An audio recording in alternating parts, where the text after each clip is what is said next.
Siz ushbu videodagi rasmdagi ko'rib turgan holat quloq tozalagich, ya'ni uxachiskadan noto'g'ri foydalanish natijasida yuzaga kelib qolgan serniy probka hisoblanadi. Bu bemor o'zini aytishi bo'yicha har safar cho'milganidan so'ng uxachiska bilan yaxshilab quloqni tozalaydi.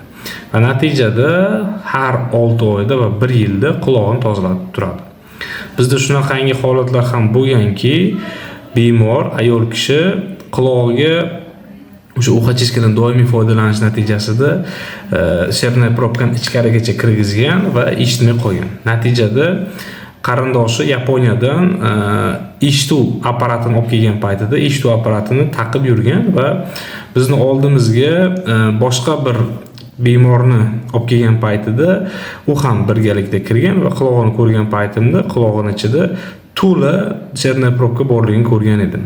Mana shunaqangi holatlar bo'lgandan so'ng, demak, buni qulog'ini tozalab bergandan keyin xuddiki o'ylagan, demak, qulog'im eshitmayapti.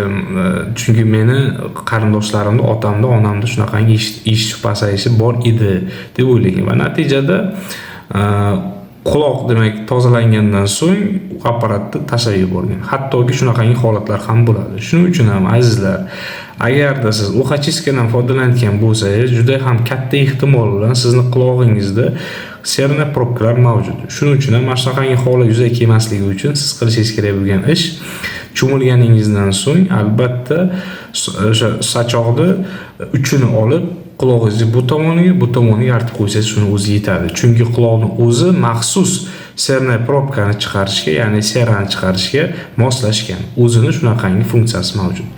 Shuning uchun azizlar, agar sizda ham shunaqa muammolar bo'ladigan bo'lsa, bizga murojaat qiling, biz sizga bunda yordam beramiz.